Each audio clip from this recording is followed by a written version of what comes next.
DM ने जवाहर नवोदय विद्यालय के 11वीं और 12वीं की कक्षाओं को स्कूल में संचालित करने का दिया निर्देश। जिलाधिकारी कौशला शर्मा ने शनिवार को कैंप कार्यालय पर जवाहर नवोदय विद्यालय समिति की बैठक की अध्यक्षता करते हुए कक्षा 11 से 12 तक की कक्षाओं को कोविड प्रोटोकॉल फॉलो करते हुए स्कूल में संचालित कराए जाने का दिशा निर्देश दिया।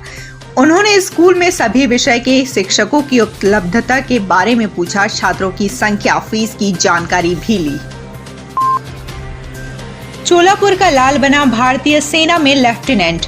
वाराणसी जनपद के चोलापुर ब्लॉक के धर्मपुर बेला गांव निवासी राम बुझारत यादव सेना में सूबेदार के पद पर बरेली में तैनात हैं।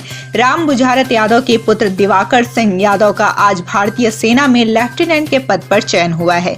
भारतीय सेना में लेफ्टिनेंट के पद पर चयन की जानकारी मिलने के बाद परिवार समेत क्षेत्र में खुशी का माहौल है।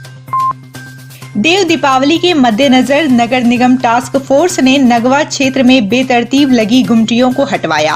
इस वक्त पूरे शहर में देव दीपावली के पर्व को देखते हुए साफ सफाई का अभियान चल रहा है। इसी क्रम में शनिवार को नगर निगम परिवर्तन दल ने नगवा स्थित रविदास पार्क के पास रोड पर लगे बेतरतीब तरीके से अतिक्रमण किए हुए गुमटियों को हटवाया।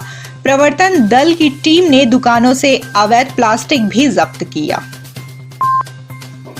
इंडियन ऑयल ने वाराणसी में किया प्री डिलीवरी चेक और कैशलेस अभियान की शुरुआत। इंडियन ऑयल के कार्यकारी निदेशक आदित्य भट्टाचार्य ने शनिवार से वाराणसी में प्री डिलीवरी चेक एवं कैशलेस अभियान की शुरुआत की है। वाराणसी के महमूदगंज स्थित हर्ष गैस एजेंसी में आदित्य भट्टाचार्य ने इंडियन ऑयल की तरफ से शुरू किए गए इस अभियान के तहत डिलीवरी गाड़ियों को हरी झंडी दिखाकर रवाना किया।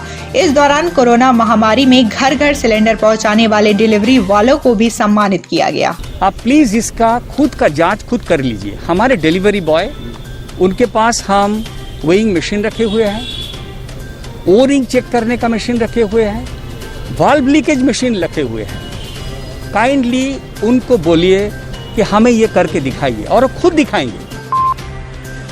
अपमान का बदला लेने के लिए जीजा ने की थी साले की हत्या। पुलिस ने 4 आरोपियों को किया गिरफ्तार।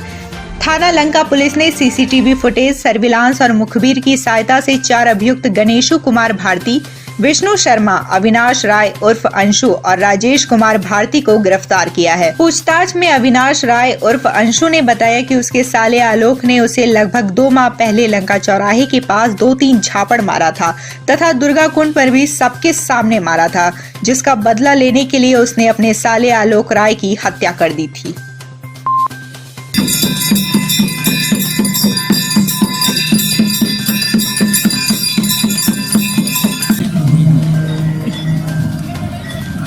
आठ महीनों के बाद लौटी दशाश्वमेध घाट की रौनक। शुरू हुई 7 अर्चकों वाली पूर्ण गंगा आरती।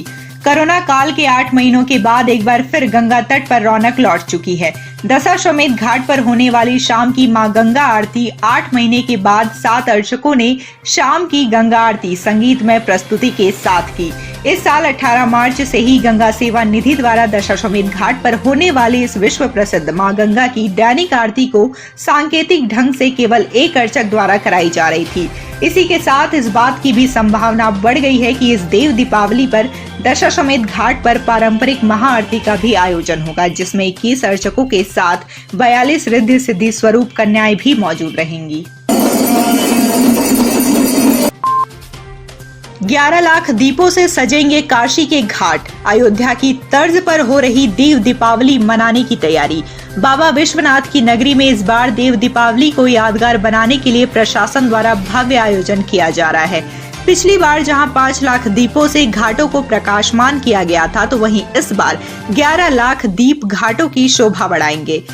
इसके अलावा राजघाट पर लेजर शो का कार्यक्रम आयोजित किया जाएगा। शो के माध्यम से भगवान शिव की नगरी काशी में शिव की महिमा का चित्रण प्रस्तुत किया जाएगा। हर घाट पर चौराहों पर लाइटों की भव्य सजावट की जाएगी। शासन के आदेश के बाद पूरे शहर में उत्सव जैसा वातावरण मनाने की तैयारी की जा रही है। देव दीपावली एक तो कोरोना के बाद एक पहला ऐसा इवेंट है जिसमें कि जन सहभागिता से मनाए जाने का निर्देश प्राप्त हुआ है। तो इस बार देव दीपावली में मुख्य चीज़ ये है कि इस बार उस पार भी, यानी गंगा जी के उस पार भी दीपक और लाइटिंग से प्रकाशमान किया जाएगा पूरे तटों को। जैसे पूर्व में गत वर्ष हम लोग ने 5 लाख दिए जलवाए थे।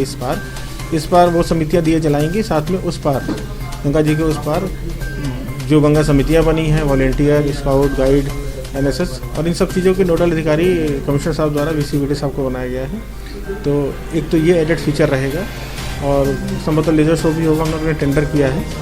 टेंडर जैसे ही ओपन होता है एक लेजर शो का कार्यक्रम भी राजघाट पे होगा। सारे कार्यक्रम मुख्य रूप से राजघाट पे होंगे। दिया हम लोग को ऐसा कोई टारगेट नहीं है, लेकिन पिछली बार 5 लाख दिए इस पार जले थे, क्योंकि उस पार के एरिया में रेत बहुत ज़्यादा है और एरिया बहुत ज़्यादा है, तो वहाँ डिज़ाइन भी बन सकती है। तो लमसम 11 लाख दिए हम लोग मान के चलने की 11 लाख दिए जलेंगे।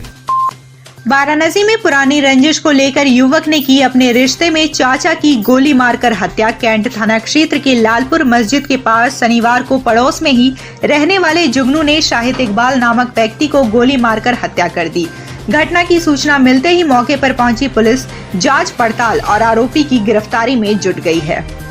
ये भाइयों के परिवार हैं जो आसपास सबके मकान हैं, जिसमें जहाँ पे हम खड़े हैं ये मुश्ताक जी का मकान है। तो यहाँ पर मुश्ताक के चचेरे भाई शाहिद इकबाल और इनका सगा भतीजा जुगनू, ये लोग लगातार एक दूसरे के घर आते जाते रहते हैं और अड़ोस पड़ोस में मकान है। जैसे कि ये बगल वाला मकान जो है इनका है, बगल वाला मकान जुगनू का है। सामने रोड के उस तरफ शाहिद इकबाल का मकान है और ये लोग रोज़ आते जाते थे। आज भी ये लोग मुश्ताक के यहाँ बैठे हुए थे और मुश्ताक जी ने जैसा बताया कि 25-26 साल पहले की बात है, जिसको भी हम वेरीफाई कर रहे हैं, कि ये जुगनू के पिता मजीद खान की हत्या हुई थी और उसमें जो मजीद खान के चचेरे भाई शाहिद इकबाल ये जो है जेल गए थे, जैसा कि अभी बताया गया। और शाहिद इकबाल बाद में कालांतर में उसमें बरी भी हुए, बताया इन्होंने, और मजीद के ही बेटे जुगनू हुए। तो आज जुगनू ने शाहिद इकबाल पे कातिलाना हमला किया, गोली इनके लगी और उस हमले में उनको जो इंजरी हुई है, संभवतः उनकी मृत्यु हो गई। उनको यहाँ पर उनकी बॉडी को अभी भेजा गया है। और शाहिद इकबाल जुगनू के चाचा हुए, तो चाचा के जो है यहाँ के ऊपर हमला किया गया है। ये लोग अड़ोसी पड़ोसी हैं, एक दूसरे संबंध है। आज भी बैठ के बता रहे हैं कि जैसा साथ में बैठ के ये लोग नाश्ता कर रहे थे, नाश्ता करने के दौरान कोई वाद विवाद हुआ, उस वाद विवाद में कोई हॉट टॉक हुई, हॉट टॉक में उसने इसके ऊपर ये हमला किया। अभी तक इतनी जानकारी मिली है। हमने 1-2 लोगों को अभी जो शक के घेरे में हमारे आ रहे हैं तुरंत कस्टडी में लिया है। जुगनू की भी तलाश जारी है, जल्दी वो भी मिल जाए। उगते सूरज को अर्घ देने के साथ वाराणसी में सकुशल संपन्न हुआ छठ महापर्व। वाराणसी में सुबह सवेरे विभिन्न घाटों और सरोवरों पर व्रती महिलाओं ने सूर्य को अर्घ देकर छठी मैया की पूजा का पारायण किया। सुबह 6:22 पर सूर्योदय हुआ तो व्रती महिलाओं ने भगवान भास्कर को अर्घ देकर अपने परिजनों के कल्याण की कामना के साथ व्रत का समापन किया। इस दौरान वाराणसी के सभी घाटों सरोवरों पर व्रती महिलाओं की भारी भीड़ देखने को मिली। वहीं सुरक्षा व्यवस्था के लिए सभी घाटों पर वाराणसी पुलिस के जवान और NDRF की टीम मुस्तैद दिखी। वाराणसी में शनिवार को 65 कोरोना पॉजिटिव मरीज मिले हैं। जिले में बीते 24 घंटे में किसी भी मरीज की मौत कोरोना के कारण नहीं हुई है। शनिवार को 79 लोग होम आइसोलेशन से स्वस्थ होने के बाद तथा 5 व्यक्ति अस्पताल से स्वस्थ होने के बाद डिस्चार्ज किए गए हैं। जिले में कोरोना से मरने वालों का आंकड़ा 293 है।